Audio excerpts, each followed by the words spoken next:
वक्त साबिक सफीर जमील अहमद खान में ज्वाइन किया है। बहुत शुक्रिया सर बोल को वक्त देने के लिए। क्या कमेंट करेंगे इस ताज़ा सूरत हाल पर? वज़ीर आज़म शहबाज शरीफ की ज़ेर सदारत कौमी सलामती कमेटी का इजलास का अलामिया जारी कर दिया गया है। जी हाँ, बहुत वाज़ेह एलामिया है जी, और उसमें कोई शक व शुबात नहीं है। और इसमें बेसिकली जो बुनियादी तौर पर प्रिंसिपल नजर आता है इस एलामिया में कि डिप्लोमेसी में, डिप्लोमेटिक वर्क में मुल्कों के दरमियान जो ताल्लुकात हैं उस सिलसिले में रेसिप्रोसिटी का ज़्यादा अमल दखल होता है। इंडिया ने जो ऐलान कल किया तकरीबन हमने भी वो ऐलान कर दिया, और मजीद हमने ये किया कि एयर स्पेस भी उनके लिए हमने बंद कर दी, क्योंकि इंडिया पाकिस्तान का एयर स्पेस ज़्यादा इस्तेमाल करता है और हम उनके एयर स्पेस बहुत कम, तो लिहाजा हमने उनके एयर स्पेस भी बंद कर दी है। और ये रेसिप्रोसिटी के बयान पर की गई है। और साथ साथ हमने बता दिया है कि सिंध-ताश मुआहदे में ऐसी कोई क्लाज है ही नहीं कि जिससे दूसरा फरीक उसको सस्पेंड कर दे या उससे वॉकआउट कर जाए या उससे किसी और तरीके से अपने तौर पर उसको चेंज करने की कोशिश करे। तो ऐसा क्लॉज नहीं है, लिहाजा हम रिजेक्ट करते हैं। चलें, वो तो हमने इंटरनेशनल ऑर्गेनाइजेशंस को बताने के लिए कर दिया। अब हमें फॉर्मल तरीके से, इसका एक फॉर्मल तरीका है जो कि फॉरेन ऑफिस करेगा। फॉर्मल तरीका ये है कि जो सिंध-ताश मुआहदा है 1960 का, उसमें 3 किस्म के दिए गए हैं तरीक़ाकार। पहला तरीका जो कि नामुमकिन है, बायलैटरल तरीके से अपने मसले को हल करें, जो कि नहीं हो सकता। दूसरा तरीका ये है कि जब ये हल ना हो तो न्यूट्रल एक्सपर्ट अपॉइंट किया जाता है वर्ल्ड बैंक की तरफ से, जो कि गारंटर है, और फिर उसमें ज़ाहिर है कुछ टाइम भी लगता है, हम वो टाइम अफोर्ड कर नहीं सकते हैं। और फिर तीसरा है कोर्ट ऑफ आर्बिट्रेशन, ये पूरा एक प्लेटफॉर्म है, उसमें केस जाता है जो, तो ये भी अब इतना टाइम इसमें लग जाता है कि ये भी अगर उन्होंने पानी मोड़ना शुरू कर दिया या बंद करना शुरू कर दिया तो आपने देख लिया कि एलामिया में पाकिस्तान ने बड़े वाज़ेह मौके अख्तियार किया है कि हम इसे जंग से तशबीह देंगे, और अब दुनिया की पूरी इससे बड़ी परेशान हो जाएगी कि ऐसी सूरत में तो ये ममालिक दोनों न्यूक्लियरी आर्म्ड ममालिक हैं, और अगर ये सूरत हाल हो जाए तो न सिर्फ खिते में कशीदगी होगी, पूरी दुनिया से की लपेट में आ सकती है, यानी कि इससे कशीदगी का शिकार हो सकती है, क्योंकि दोनों न्यूक्लियर आर्म्ड स्टेट्स हैं। और पाकिस्तान ने तो बड़े वजाहत के साथ और बड़े खुल के बात कर दी, और इसमें यकीनन बहुत सोच विचार हुई होगी, क्योंकि इसमें ज़ाहिर खतरा और खदशा फौरी तौर पर को दुनिया को महसूस होना शुरू हो जाएगा। पाकिस्तान ने कह दिया है कि 20 करोड़ अवाम की जिंदगी का सवाल है और हम इसे जंग समझेंगे। तो अगर ऐसी बात पाकिस्तान ने जो की है तो आइंदा आने वाले घंटों में और आइंदा आने वाले दिनों में मैं समझता हूँ कि दुनिया की जो ममालिक हैं और खिते के ममालिक, इसमें उनको अपनी ही फिक्र ज्यादा होना शुरू हो जाएगी और उसकी वजह से वो मुतहर्रिक होना शुरू हो जाएंगे।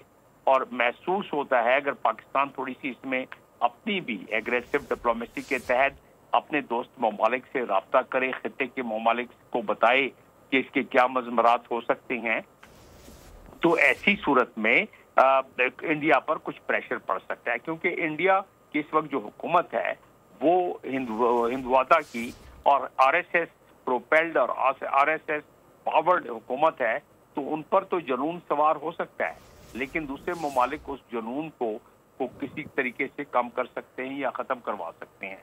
तो अब महसूस ये होता है कि मुस्तकबिल करीब में तो महसूस नहीं होता कि ये डी एस्केलेट हो जाएगा बहुत जल्दी, लेकिन अगर कोशिश की जाए तो आगे चल के ये डी एस्केलेट हो सकता है।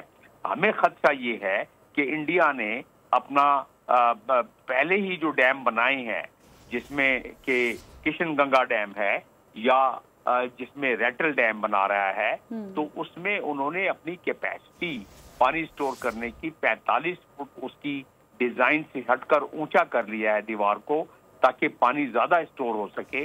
तो वो जाहिर है उतना ही पानी कम कर सकता है। सिंध का ताश मुआहदा से वॉकआउट करने का मकसद ये भी हो सकता है कि वो पाकिस्तान का पानी जो है उसको या मोड़े या स्टोर करे। तो जाहिर है पाकिस्तान का इसमें जो पूरी की पूरी एनर्जी का हमारा मॉडल है वो तो पानी के उस पर है, मंगला या और तरबेला के हवाले से। तो और पूरा का पूरा हमारा एग्रीकल्चर जो है वो इंडस पे उसमें पूरी तकरीबन सबसे ज्यादा उसी पर इंहसार करता है। तो इसी वजह से तो पाकिस्तान में ये सबसे बड़ा फोरम है नेशनल सिक्योरिटी काउंसिल का, और उन्होंने इसको तशबीह दे दी है कि 24 करोड़ अफराद की जिंदगी का सवाल है ये। तो ये मामला जो है ये कल के मुकाबले में देखा जाए, आज इसमें मजीद तपिश और मजीद इसमें हरारत आ गई है, जो कि दुनिया के लिए भी तशवीशनाक होनी चाहिए। हम तो अपनी कौमी वकार और हम अपनी कौमी बका के लिए तो हमारे पास और कोई रास्ता नहीं था, हमने यही करना था।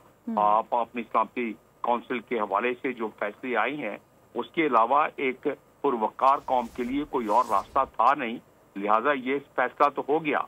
अब इस फैसले के पीछे पूरी कौम को खड़ा होना ये बहुत जरूरी है, और जब तक ये नहीं होगा उस वक्त तक इस फैसले की जो मजबूती और मजबूती है उसमें जो फर्क रहेगा।